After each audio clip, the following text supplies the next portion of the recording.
Good morning, everyone.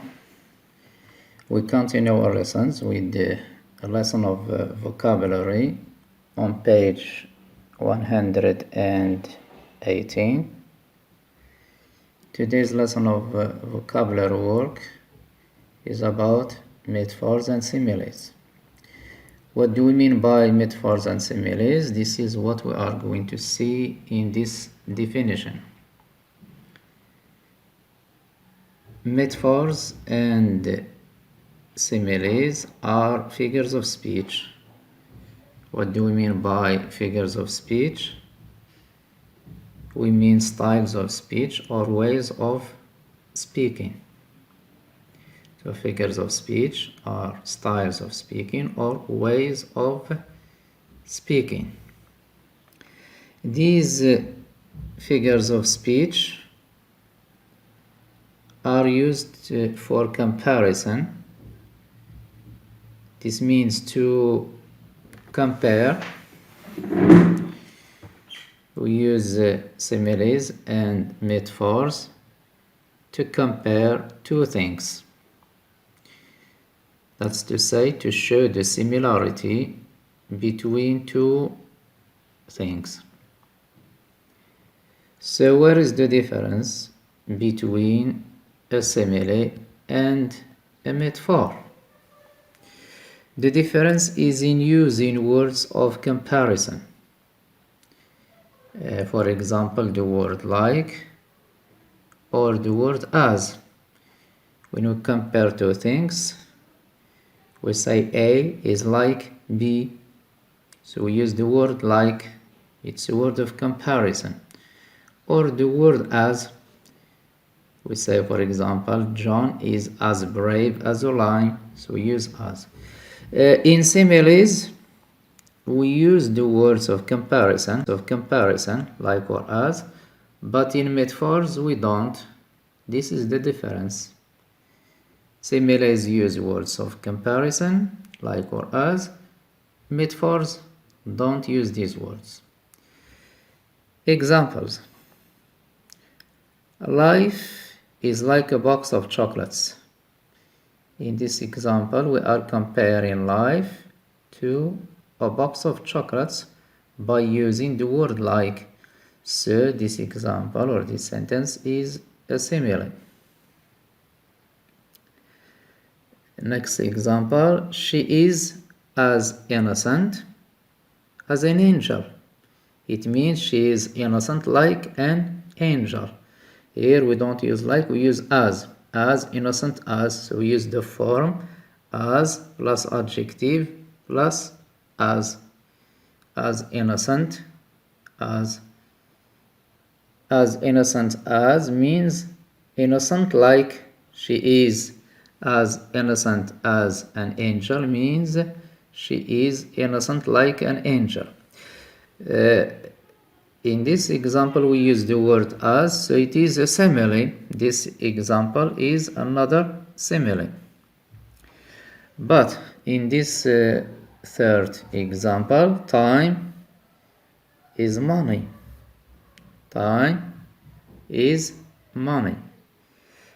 As you see, absence of like or as, we have time is money. Not time is like money, but time is money. Absence of the word like or as makes this sentence a metaphor. So this sentence is not a simile, but it's a metaphor.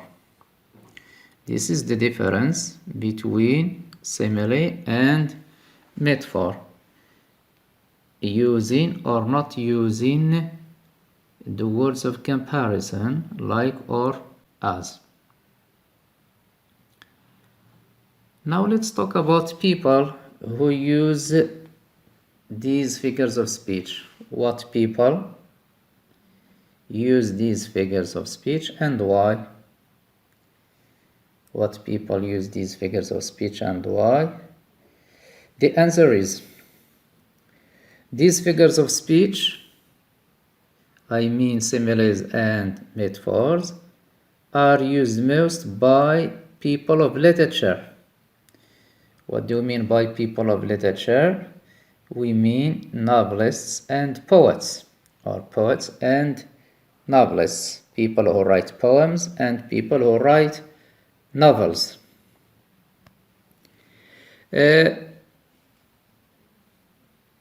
Poets and novelists use these figures of speech, similes and metaphors, to impress. What do we mean by to impress? We mean they try to make their words have more effect and more influence on the listeners. How? By creating images. By creating images in the mind of the listeners. So, people of literature use figures of speech, especially similes and metaphors, to impress the listeners.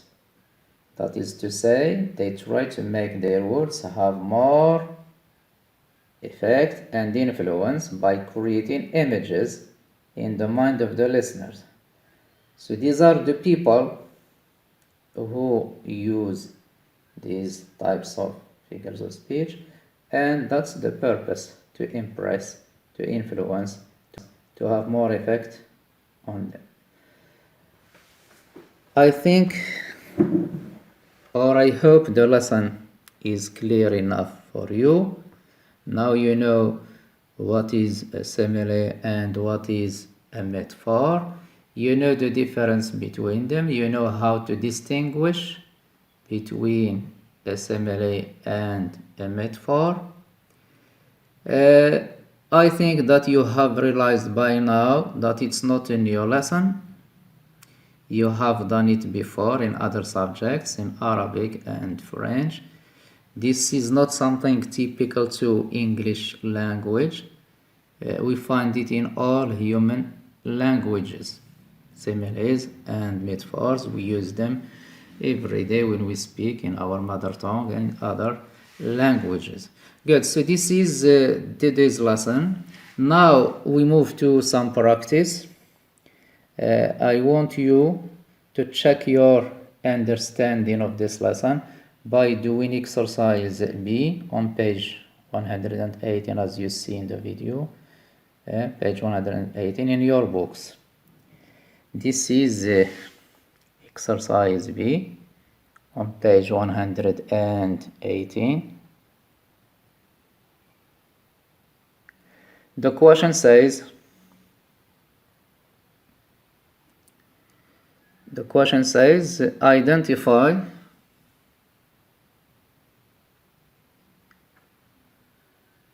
identify whether the following statements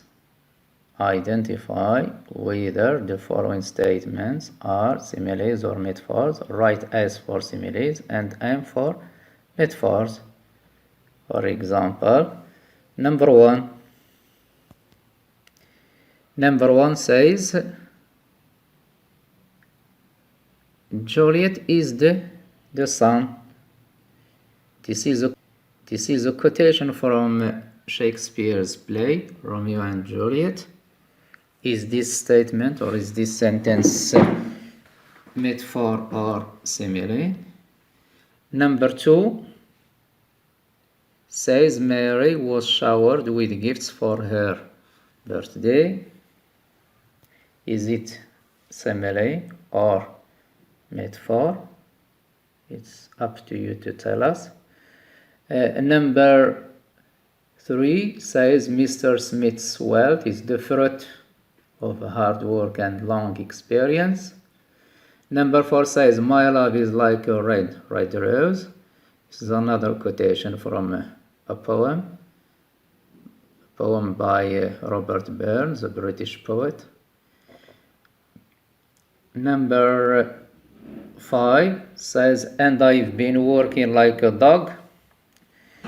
This is taken from a song by Lennon and McCartney, British singers. Number six, the little kid was as quiet as a mouse while his mother was doing the housework. Is it a simile or a metaphor? And finally, number 7 says health is a crown.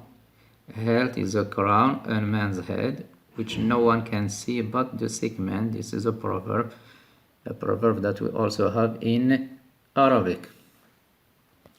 So this is exercise B. Try to do it to check your understanding of the lesson of simile and metaphor. Try to distinguish, to differentiate what sentences are similes, what sentences are metaphors. Just remember the lesson, what we said in the difference between these two figures of speech. Now you move to exercise D. I want you to practice using metaphors by doing exercise D. Practice using metaphors by doing exercise D on the same page, following the example given. The example given is this. They say, choose a noun and think. Choose a noun and think of another thing to compare it with. Choose a noun and think of another thing to compare it with. For example, the noun family. The noun family. As you see in the picture, sorry, it's a bit vague, it's blurry. The noun family, this is an example. A thing to compare it with is umbrella. So use the word family. Try to compare it to umbrella to make a comparison or to make a metaphor. Something like this. This is family and this is umbrella. Family is a noun. Umbrella is something you compare it with. Try to compare family to umbrella. Say that family is like an umbrella. But if you say like, it's simile. Try not to use words of comparison so as to have a metaphor. So you can say, for example, that my family is an umbrella. This means my family is like an umbrella. My family is an umbrella. I always keep on my head. My family is an umbrella. I always keep on my head. Still blurry. Sorry. So, in your opinion, what does a family have in common with umbrella? What's the similarity, I mean, between family and umbrella? As you see in the diagram, simply protection. We use umbrella for protection from rain or sun, and family also has the same function of protection for children. So you can say that my family is an umbrella, as you see here in the example. My family is an umbrella. My family is an umbrella. I always keep on my head. This is an example. Try to follow this example. Think of another or of other metaphors. Think of a noun. Think of something to compare it with and make a metaphor. For example, family and umbrella. You can say, my family is an umbrella. My family is an umbrella. As you see, my family is an umbrella. I always keep on my head. This is all for today. This is a lesson of vocabulary, metaphors and similes. Again, I hope it was clear enough for you. If something is not clear, if you have any questions, you can get in touch with me on Facebook, my account on my Facebook, HABIB HASNI, Facebook. You are welcome anytime. So good luck to you and see you soon.